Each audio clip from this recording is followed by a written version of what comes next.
ప్రభుత్వం కక్షగట్టి చేసినటువంటి పని యాక్సిడెంట్ కేసు మీద కల్పబుల్ హోమిసైడ్ అని చెప్పి నేరపూరిత హత్య అని చెప్పి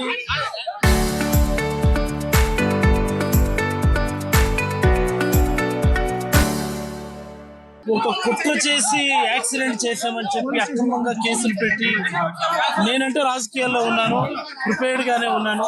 ఇలాంటి పరిస్థితి వస్తుందని నేను ఊహించగలను. కానీ నా కొడుకును సైతం నేరపూరిత హత్య అని చెప్పి అరెస్ట్ చేయడం అన్నటువంటి దాన్ని అయితే వాస్తవానికి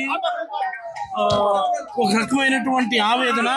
రాజకీయాల్లో నేనున్నాను, నా మీద చర్యలు తీసుకోండి, కావాలంటే నా మీద కేసులు పెట్టుకోండి, నన్ను ఎదుర్కోండి, నేను పార్టీ పరంగాను ప్రభుత్వాన్ని ఎదుర్కోగలను తప్ప నా కుటుంబాన్ని మాత్రం దయచేసి ఇబ్బందులు పెట్టద్దని నేనైతే ఈ ప్రభుత్వాన్ని కోరుతున్నాను. మర్డర్ కేసుకు సంబంధించినటువంటి సెక్షన్ పెట్టడం అన్నటువంటిది ఈ రాష్ట్రంలో ఉన్నటువంటి ప్రతి వ్యక్తి కూడా దీన్ని ఖండించాలని నేనైతే కోరుతా ఉన్నా.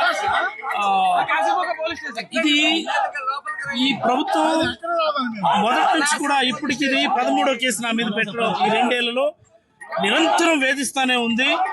ఖచ్చితంగా దీనికైతే రాబోయే రోజుల్లో సమాధానం చెప్పేటటువంటి పరిస్థితి ఉంటుందని నేనైతే భావిస్తాను.